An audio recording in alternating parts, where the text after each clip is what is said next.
And now I want to move on to the next session. And let me say to the people who put questions in to the chat, if we weren't able to get to them, we'll try and get to the speakers and get the information for you and get it back out.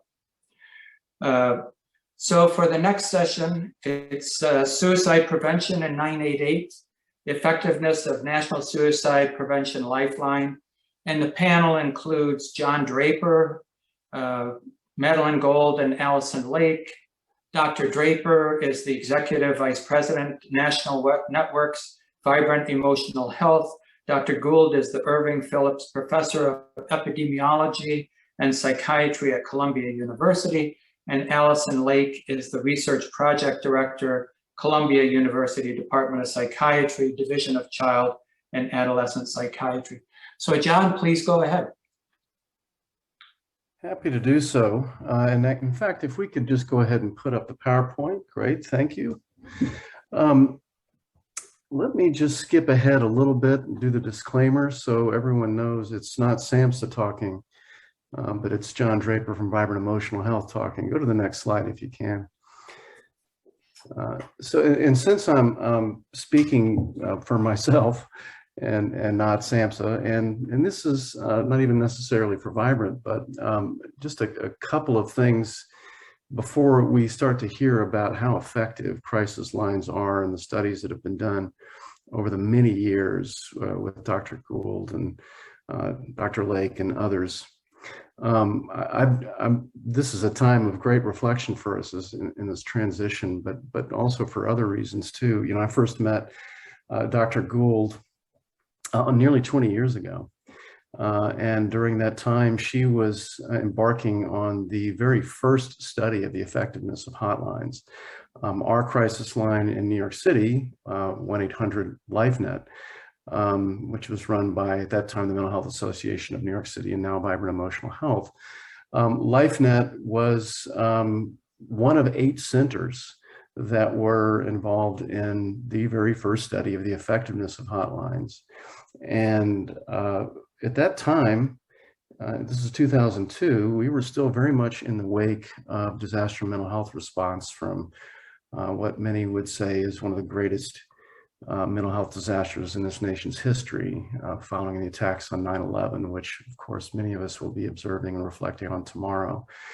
And one of the things that Dr. Gould and her team, Dr. Califat, the late Dr. Califat from Rutgers, they excluded all of the 9/11 related callers that were coming in. About half of our calls were 9/11 because we were central to that long-term response and recovery. And it's a reminder, and as you listen to Dr. Gould, I want you to think about not only how the effectiveness of crisis lines are in terms of helping individuals and families, but also as we ponder what happened, the disaster and how we responded to that post 9/11, how important our crisis centers are to helping communities recover and heal. And as we establish 988, again, strengthening our crisis centers is going to strengthen our ability to respond to and assist communities in the wake of whether they are natural disasters or man-made disasters like 9/11. So I think that's something else to reflect on. And something else I was thinking about, and I often do now, about the effectiveness of hotlines is this notion that, you know, while you're going to see some really, I think, really persuasive evidence on the impact of hotlines on individuals and families, to me, a great measure of effectiveness is the very personal question of, would you recommend this service to someone that you love? If you go to the next slide, please. Just recently, I was talking with my daughter, who's pictured here with me, about a very rough semester. I mean, she's had her own mental health struggles over the years. And in 2019, she had a very rough semester. And the other day we were reflecting on because she's doing so well now, how things were back then. And she, you know, we were just so happy that she's doing well. And she said, yeah, Dad, you know, in 2019, I'm not sure I would have been able to make it through that semester if it wasn't for my regular calls to the National Suicide Prevention Lifeline. I had no idea that she had been making those calls, but was so thankful that she had. So when you look at some of the data that you'll be hearing from with Dr. Gould in just a little bit, imagine certainly not just me and my daughter, but you and your families and loved ones too. This is a service that we are building for everyone, and it's very personal and it's very powerful and very important. Go to the next slide, please. So when we're talking about the difference between 988 and 911, because we will be over the next year and several years, there's the obvious one that we all know, that 988 is really for mental health and suicidal crises. But there's some I think really fundamental differences that a lot of people need to really understand, that it makes it very, very different from 911. And first of all is that centralized routing. We all know that when you call 911 now, it goes directly to the closest 911 center. But of course, in this case, it's going to this centralized administrator, that is us at Vibrant Emotional Health.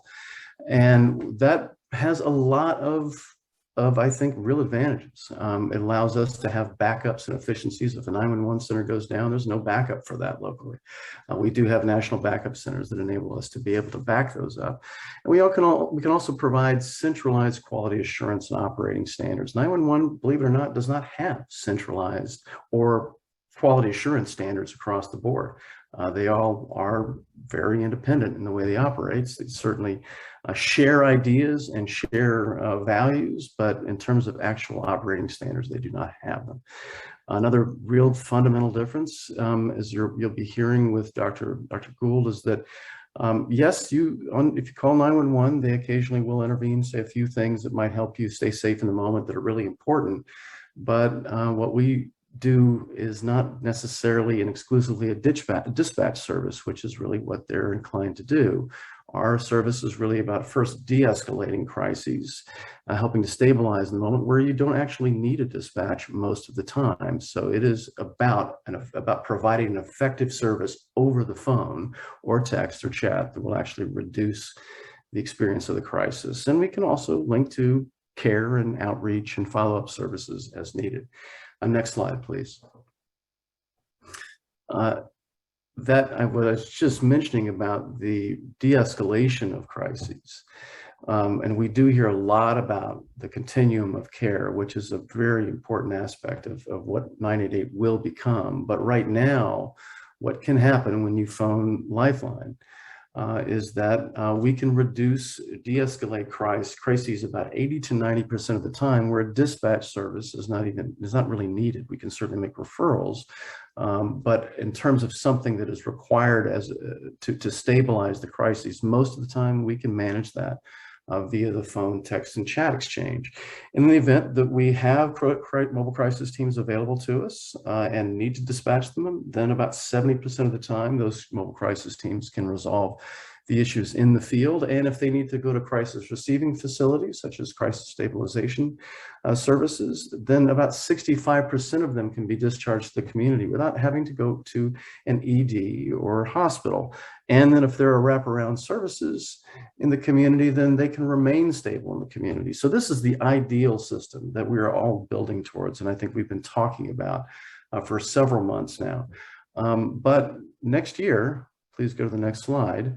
One thing that we do know is that calls are going to connect to the Lifeline. We don't know how many services are going to be established between now and then that can provide mobile crisis outreach or crisis stabilization alternatives to emergency departments, but we do know we will have a LifeNet service with a network that will be responding to those calls. And so we're building on the back of something that exists now, as all of you are aware, and we are building this together. Right now, we're in the last year, about 2.4 million, that's really contacts, not just calls that were received.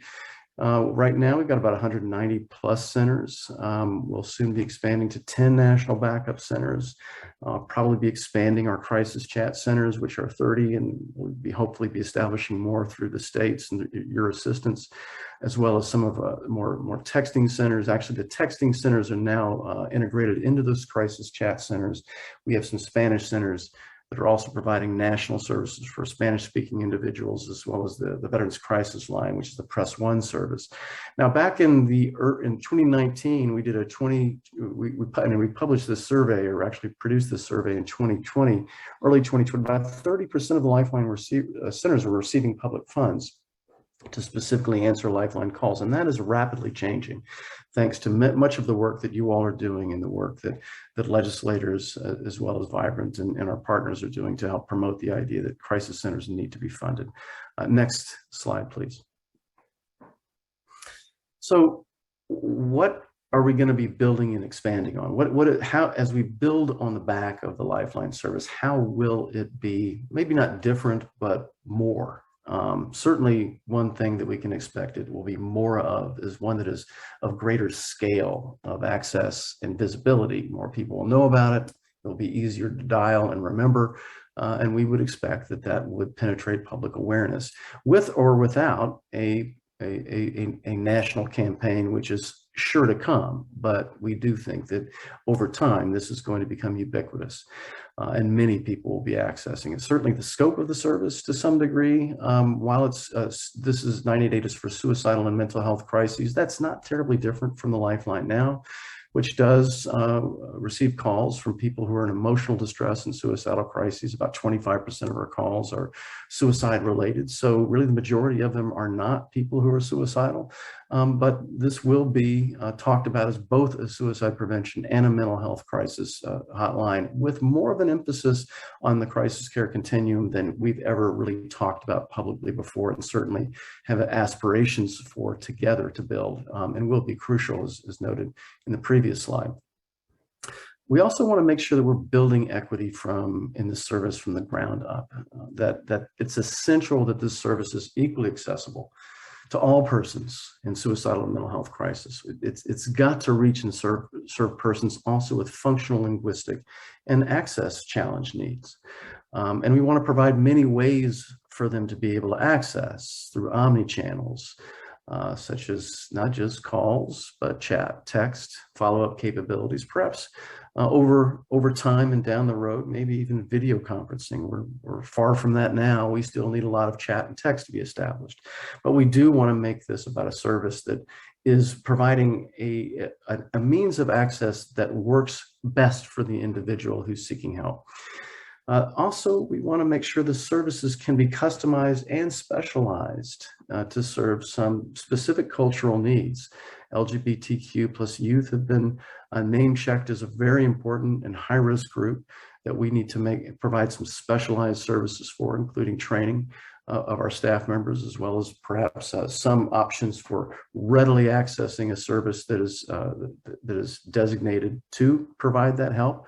Also for Alaskan Native and American Indian populations who have very high risks of suicide, communities of color, rural individuals, and other high-risk populations such as older adults, youth, neurodiverse individuals. We've got to pay attention to the special needs of everyone. So yes, equal access, but also specialized access in some circumstances. This will all evolve over time. Stakeholder investment in the service is going to be different. As there's more public funding, there's going to be more eyes, ears, and hearts that are tied into this service and how well it functions.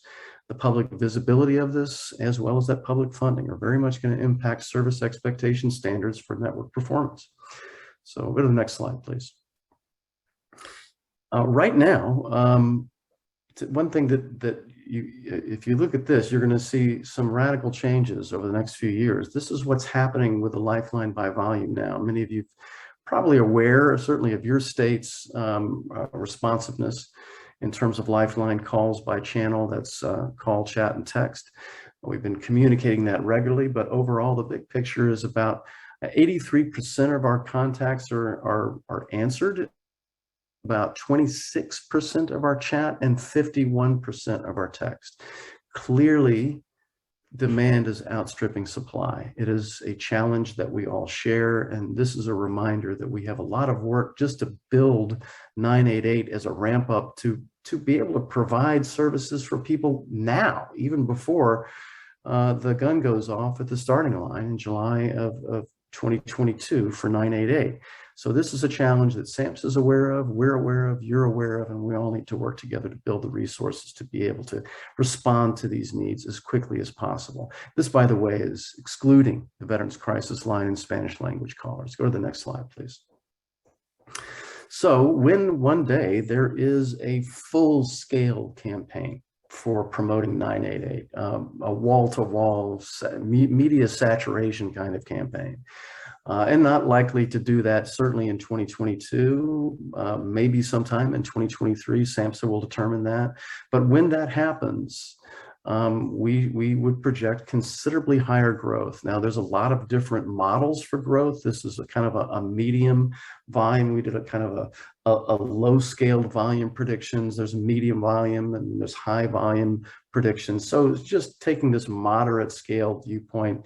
If you take a look at this, we're looking at about somewhere between 9 million contacts in the first year, basically more than tripling the contacts that we're getting now.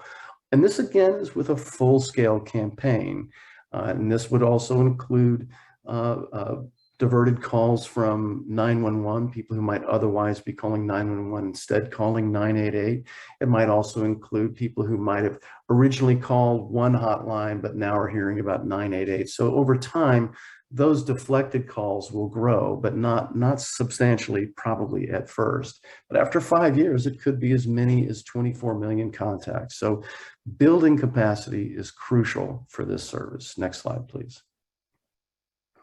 As you know, we're all planning for it together. And the planning grants have been so important for us to be working on the ground more closely with you all, and we're going to continue that work.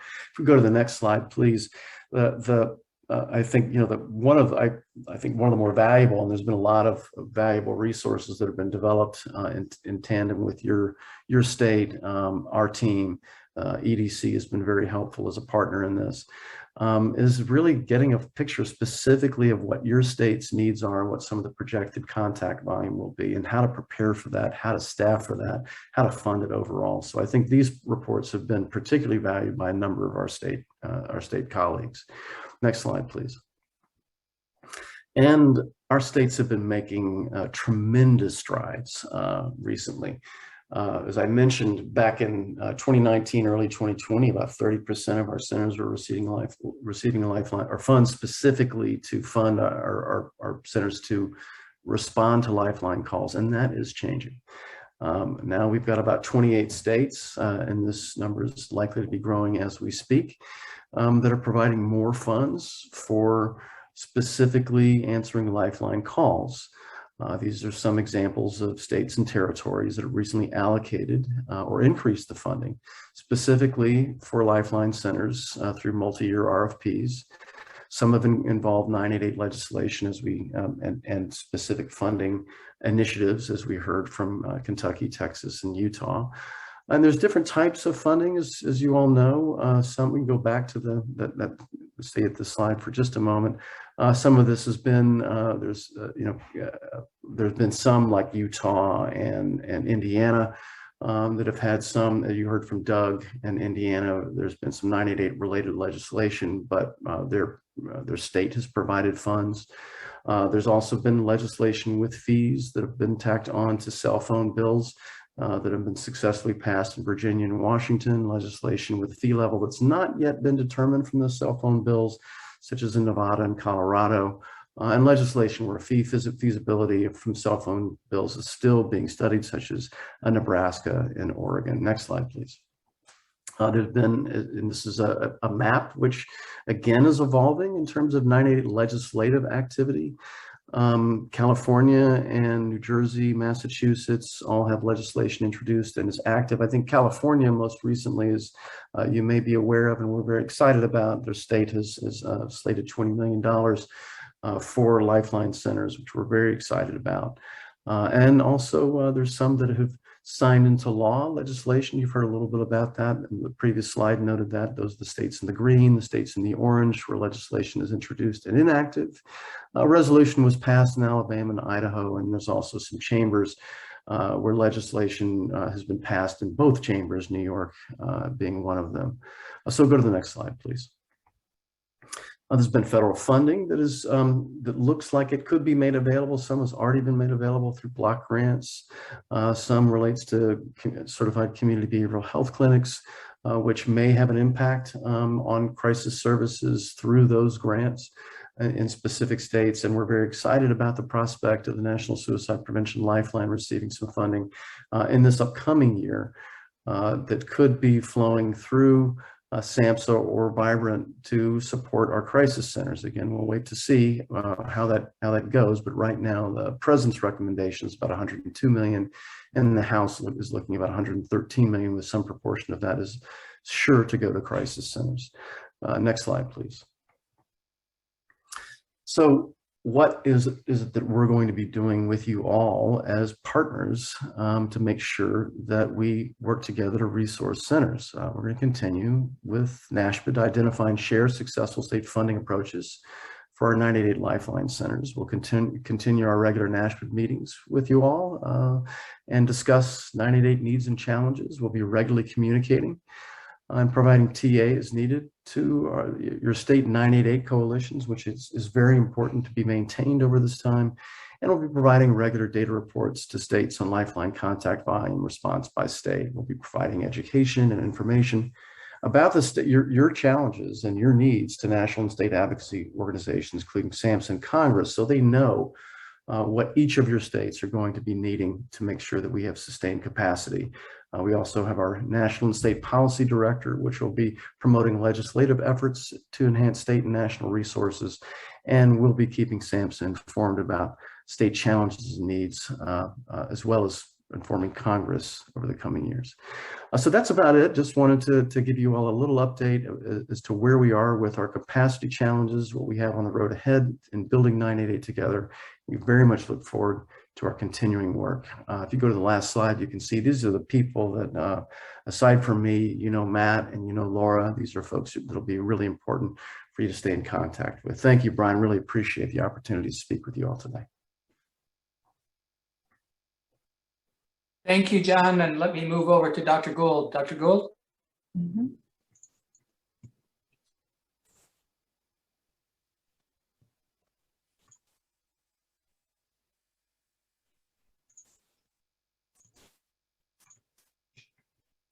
Okay, do you see my slides? Yes. Okay, great, good. And Alison, Lake, and I wrote the paper Suicide Prevention in 988 Beyond Beds Before, During, and After COVID-19 that Brian mentioned a little earlier. But today I'll be presenting just parts of that paper. And I'll be focusing on the empirical research on the effectiveness of the National Suicide Prevention Lifeline. And these evaluation findings bolstered the rationale for the establishment of 988 as the new 3-digit dialing code that we all know will begin in July of 2022. So national crisis lines were first highlighted in 2012 in the National Strategy for Suicide Prevention. And they've continued their prominent position in the 2021 Surgeon General's call to action to implement the National Strategy for Suicide Prevention. Yet in 2001, when the first national strategy was published, suicide crisis lines were noticeably absent. And at that time, the evidence base for crisis lines effectiveness was considered insufficient to include them in a national strategy. So what happened? In 2001, the major milestone in the advance of crisis lines in the US was the funding of a national network of local certified call centers by the Substance Abuse and Mental Health Services Administration. And we all know now that we're talking about the National Suicide Prevention Lifeline, and we've heard descriptions of the Lifeline and intimately involved, so I don't have to describe the Lifeline, but I will now be presenting the empirical evidence on the effectiveness of crisis lines in the US that emerged after the 2001 national strategy. And so the evaluation actually started with the inception of the network in 2001. And results from the evaluations have been used by SAMHSA and the Lifeline to shape best practice standards across the network. And so our evaluation findings and our relationship with SAMHSA and the Lifeline has been described as an iterative process, because the evaluation findings were led to additional and new practices when the needs emerged from the finding. And so that when the findings were positive and great, we were all delighted. And when the findings, indicated that perhaps practices needed to be changed a bit, they were. And that this drove additional evaluation studies. And so this iterative process is unique and is now considered a gold standard in data-driven decision-making. So I'm not going to go, I don't have time, and I don't think you'd be interested in the details about the individual studies. So I'll be presenting major findings. That prior to the Lifeline evaluations, there was a pervasive impression that callers to crisis hotlines were not seriously suicidal individuals. And the evaluations dispelled what was essentially a myth by demonstrating that seriously suicidal individuals reach out to telephone crisis services. And in our first study that John mentioned, because LifeNet was one of the centers, we found that about 8% of callers were actually in the midst of an attempt when they called, and nearly 60% had made a prior suicide attempt. So seriously suicidal individuals are clearly reaching out to crisis Lifeline services. And that another major finding was the demonstration that callers' suicide risk was significantly reduced from the beginning to the end of the call. A recent study by Rajiv Ramshad and had used some of our silent monitoring protocol found that Lifeline centers compared to centers that were not part of the network were more likely to inquire about current suicidal ideation, recent ideation, and past attempts, and callers were more likely to experience reduced distress. So the standardization of risk assessments and the practices that the Lifeline asks the centers to engage in makes a difference. With regard to callers who are deemed to be at imminent risk, we found that crisis counselors were able to secure the caller's collaboration on over 75% of these calls. And prior to the study, it was just unknown to what extent the risk could be reduced in a collaborative fashion. That on about 19% of imminent risk calls, the counselors did have to send emergency services with the collaboration of the callers, so that these are dispatches to the police, sheriff, emergency medical services, and that there was another quarter of imminent risk calls where the counselors had to send emergency services without the callers' collaboration. So all in all, about 43% of imminent risk calls did involve some emergency dispatch. When emergency services weren't involved, the collaborative interventions that the crisis counselors used included getting rid of means, involving a third party, collaborating on a safety plan, and agreeing to receive a follow-up from the crisis center. And that we also have a recent publication that focused on what's called third party callers. And these are folks who are calling the Lifeline when they're worried about someone else, and that these other people at risk were deemed to be at imminent risk by the crisis counselors. And that what we found that even though the person at risk wasn't on the line and the counselors had to work directly with third-party callers to keep the person at risk safe, they are provided, the counselors are able to provide a range of interventions which can supplement and at times replace calling 911. And what we've also found by evaluating a follow-up initiative that SAMHSA had funded whereby crisis centers offered follow-up calls to suicidal individuals, that follow-up calls did reduce the suicidal individual's perceived risk of future suicidal behavior. Now, moving on to chat, to increase access to crisis services, Lifeline service format has evolved to include not only telephone, but chat crisis interventions and text. John has just shown the slide to show that the capacity is a challenge. But with regard to the chatters who reach the service, that we found that about 84% of them endorsed either current or recent suicidal ideation on a pre-chat survey. And this is markedly higher than the estimated 23% of Lifeline callers who are suicidal on the day of or the day before their calls. And in a study that just came out in July online, and the studies that I'll be showing you at the last slide are all open access, so you'll have easy access to them. What we found is that 2/3 of the chatters reported that the chat was helpful and that they were significantly and substantially less distressed at the end of the chat intervention than they were at the beginning. And about 1/2 of them reported being less suicidal at the end of the chat. With regard to crisis center response to COVID-19, I'll be very brief about this, but SAMHSA promoted the Disaster Distress Helpline, which is a subsidiary of the Lifeline, which has a separate telephone number.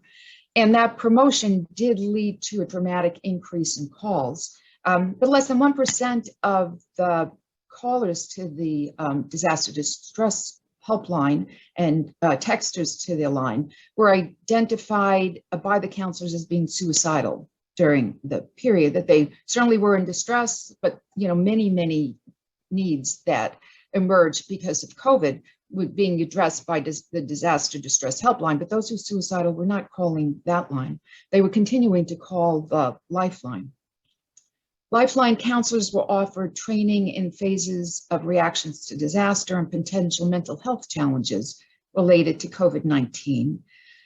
Unlike DDH, the Lifeline did not see an increase in calls after COVID, probably because SAMHSA was promoting DDH.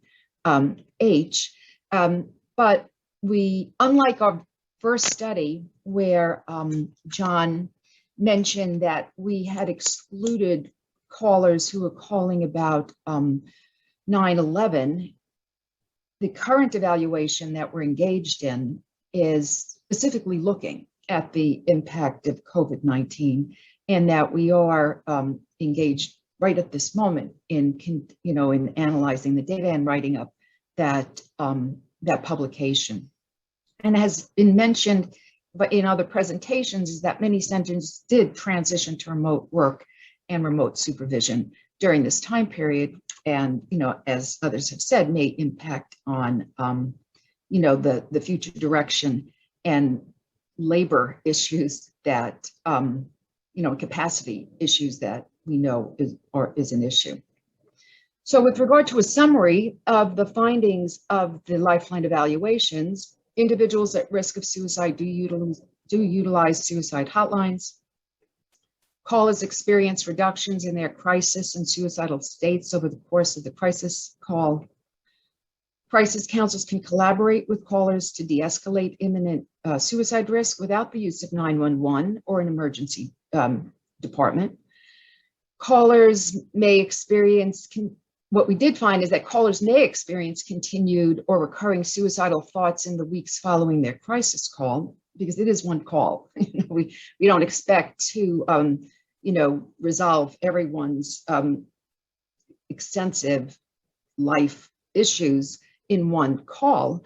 But what we did find is that follow-up calls to these folks enhances continuity of care. And these follow-up calls are important suicide prevention tools. So follow-up calls had been mentioned in an earlier presentation. And I think that's something that we need to consider, that the follow-up calls by crisis centers are an important and effective way to enhance continuity of care. We also, as I was just presenting, said crisis chat services are important adjuncts to telephone hotlines. What we found is they're utilized by young and high-risk population, a higher-risk population, by virtue of, over 80% of the chatters indicating that they're suicidal. And Lifeline centers have been shown to be more effective than centers outside the network. But there's still key challenges that we've identified in the evaluations, and that there's still room for improvement in communication between Lifeline crisis centers, 911 EDs, and other crisis and emergency services. Currently, mobile crisis teams and stabilization facilities are not universally available as resources to, for Lifeline crisis centers. Clearly, that will be changing. And chatters and texters are more likely to be suicidal than callers. And so, as John mentioned as well, Lifeline services need to increase capacity to meet their needs. So going forward, as 988 is implemented, there are continuing evaluation questions that will need to be addressed, such as, and this is just a sampling of what we think is important. I'm sure that there are others that will emerge, but how are imminent risk calls, chats, texts being resolved? To what extent is imminent risk reduced during the course of the crisis intervention without needing additional services? How often are 911 or police called by Lifeline crisis centers? How often are mobile crisis teams and stabilization units used? To what extent is information shared between Lifeline crisis centers, 911 EDs, and other crisis and emergency services? Because right now we know that there is a gap, a real communication gap between these services. And then what outcomes emerge after different types of dispatch and information sharing?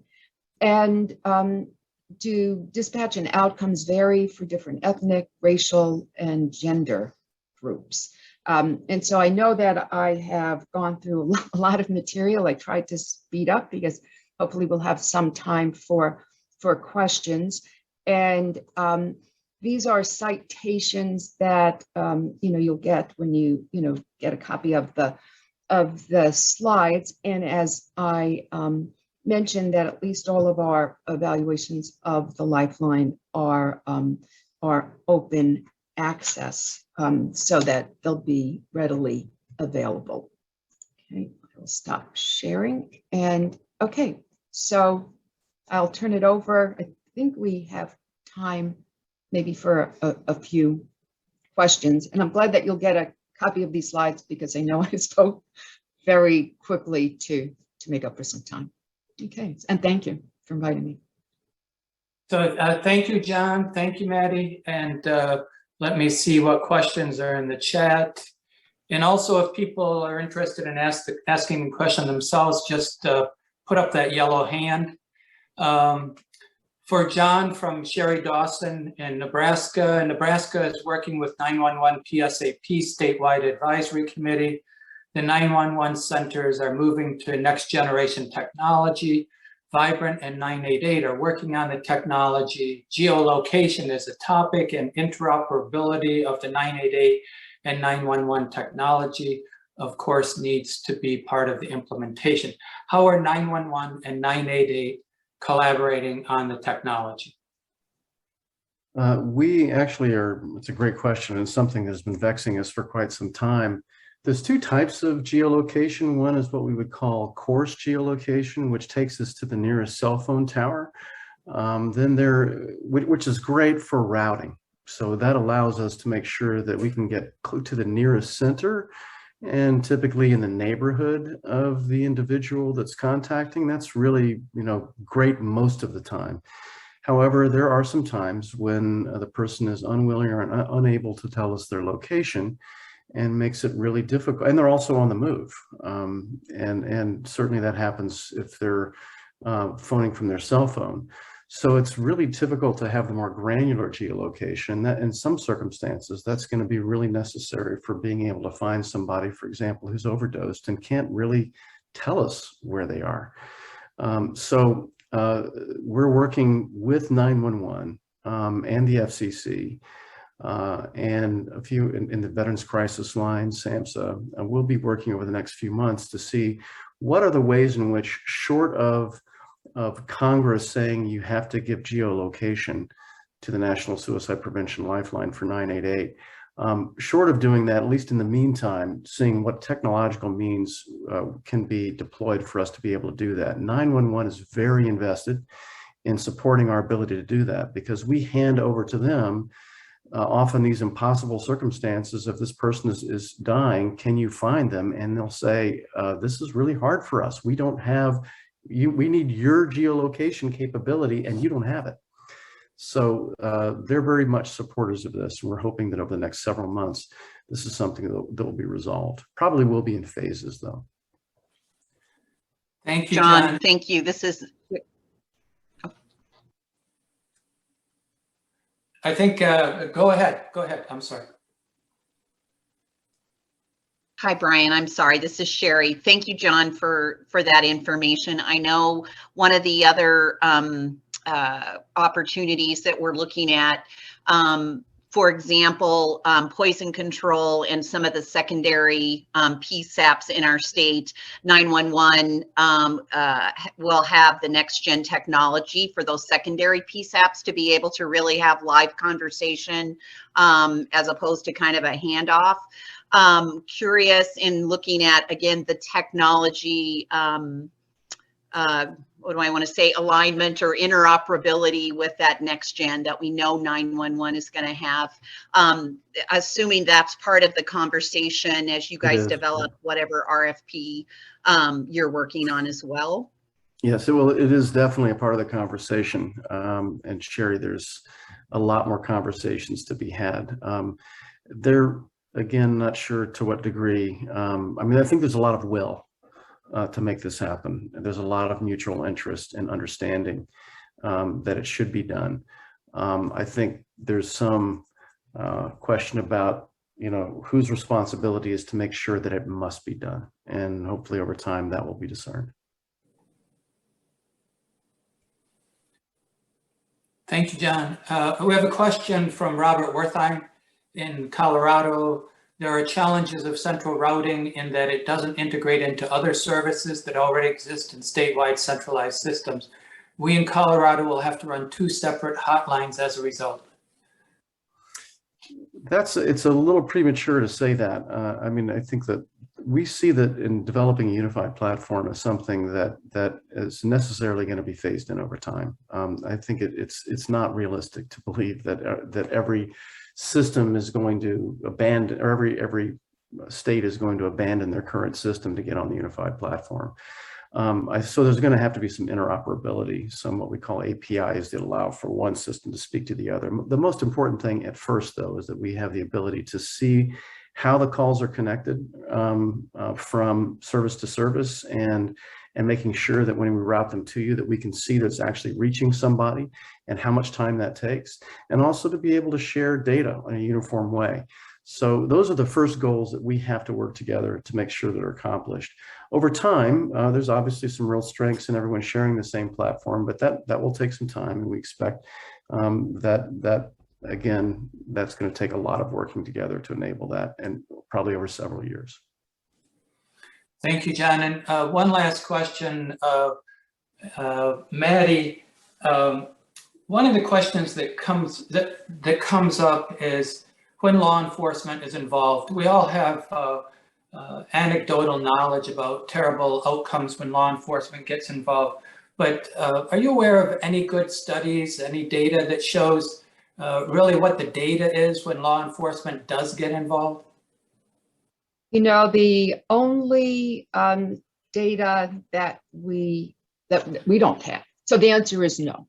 For the most part, that information is not available, and that probably will be the focus of a future evaluation.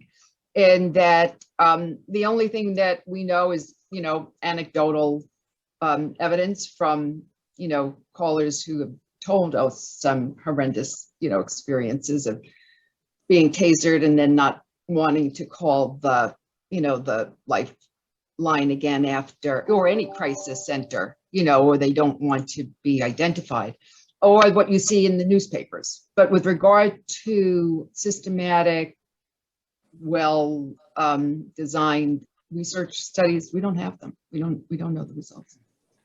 All right. Well, thank you, Maddie. Thank you, John.